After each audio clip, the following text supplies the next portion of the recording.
I think sales was in my blood at a very young age. Many little boys and girls often have their lemonade stands on the corner in the neighborhood, and instead of doing that, when I was young, I actually created my lemonade stand on my little red wagon. What I would do is I would take my little red wagon around the neighborhood and I would strategically park it in front of construction workers because I knew they would be in the hot sun and they would be thirsty, and I thought I could optimize my profits. I would always come home with a ton of money and my family would be like, "Where did you find that?" I guess I knew my target audience and I was marketing pretty effectively, so it always sort of was in my blood even though I didn't really know it.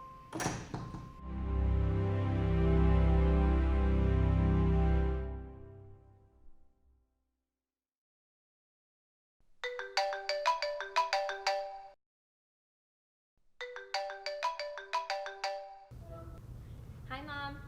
Hi. How are you? A lot of my childhood memories are centered around my mom. My dad wasn't really in the picture. He wasn't since I was probably 3 or 4 years old. I saw my mom move from being an Indian immigrant to a successful business owner and a CEO of a company, and she was always involved in cultural boards and economic commissions and political advisory boards. When I was young, she would often take me to these meetings with her, so I was accompanying her as early as 5 years old sometimes. I was seeing her negotiate at the highest levels and seeing her navigate through being a woman in very male-dominated fields. In hindsight, I feel like that was some of the most experiential training and learning that I've ever had. I saw that women can do anything.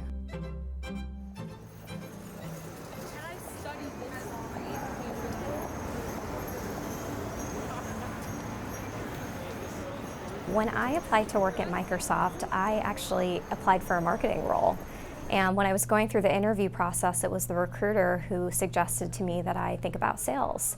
And I think I had a visceral reaction to that because I had always had my own preconceived notions about the profession being really male-dominated, and I thought that you had to be aggressive and competitive to be successful.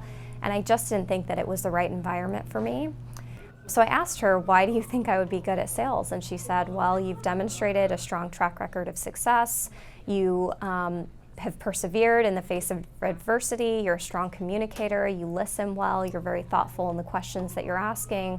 All of those things make you a really great fit for sales."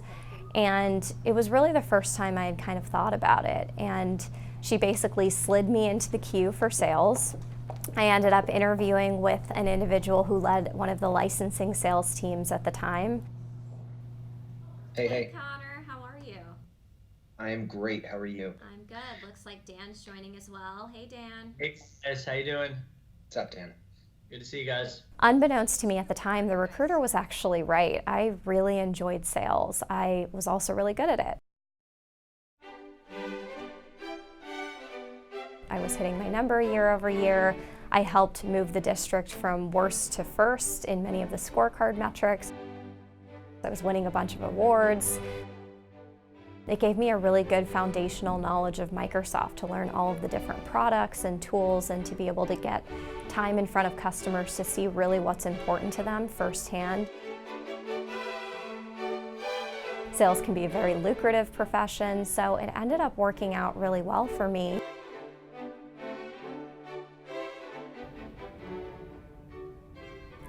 Not only did I start my career in sales as a woman, but I started it as a young woman. I think that presented its own sets of challenges because you have to gain credibility, and it's sometimes harder when you look young and you are young and you don't have the experience of some of your colleagues who have been around for a really long time.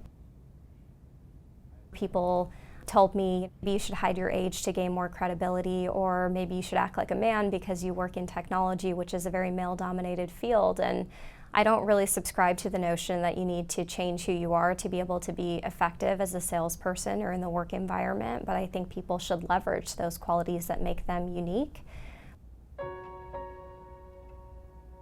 When I was earlier in my career, I had an instance where I was in front of a customer with my account manager, and he had unfortunately shared some incorrect information, and I had chimed in and I said, "Oh, actually, that has changed and this is the new offer." And I tried to do it in what I thought was a really respectful way.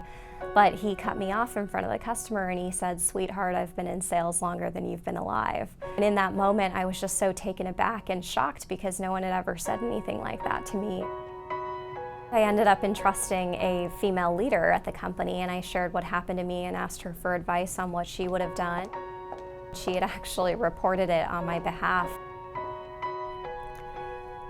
It's nice to be able to work with people who you can trust, who can help you navigate through some of those situations, because even though I was at a place in my career where I didn't feel comfortable doing something about it, I was able to have a mentor in my life who helped me navigate through that. And as I move forward in my career, I see so many young women in sales who face really similar situations. I think it's really important for us to help pave the way and pay it forward, because there are a lot of people who just don't necessarily know how to react in those instances. Before joining IBM, I spent the past few years helping Microsoft build a new digital sales force as the Chief of Staff to the Corporate Vice President of Inside Sales. We grew the team from 0 to 2,000 people in under 3 years. And my initial interest in getting more women into sales actually stemmed from that, because as we were under pressure to hire quickly, we were noticing that not very many women were applying for roles in sales. I think the reason for this is because women tend to have preconceived notions about what the profession entails. They think of a really hungry, aggressive, competitive environment. And some of our job descriptions that we see in the industry even show that. You see words like aggressive and hunter, and sometimes job descriptions even specify that they're looking for people with competitive sports background. Those types of words and verbiage tend to really turn women off, so we have to be really intentional as individuals and companies as we're thinking about recruiting women, and also making sure they have the right support as they grow through their journey as a salesperson. One of the best days in my career was when we hired 1,000 people to our new sales force. That was a big milestone for us, and it was really exciting because we had the chance to bring all of those people to Las Vegas for a big sales conference. I remember sitting on stage looking out at all of the sellers, and they were so excited, and being able to take a step back and take that moment in and think, we built this. It was a really exciting opportunity to be able to redefine what we wanted sales to look like and what we wanted the profile to look like. And a big part of building that profile was attracting women into the field. I recently joined IBM as a director in IBM's digital sales division after 7 years at Microsoft. I'm now managing a global team that's responsible for the strategy, implementation, and revenue of one of the digital sales functions called the Digital Development Reps. This new role really gives me a chance to build upon my background and my interests in sales.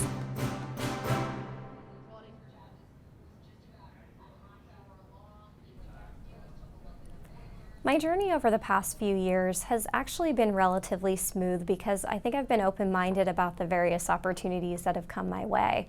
I've been able to try different roles across sales and business development and finance and now corporate sales strategy, and even though I haven't stayed directly in a sales role, I've had the opportunity to kind of have sales be the common thread throughout my career. And I think it goes to show that there isn't one linear path. Sales can lead to a lot of different things because it's a really marketable and transferable skill.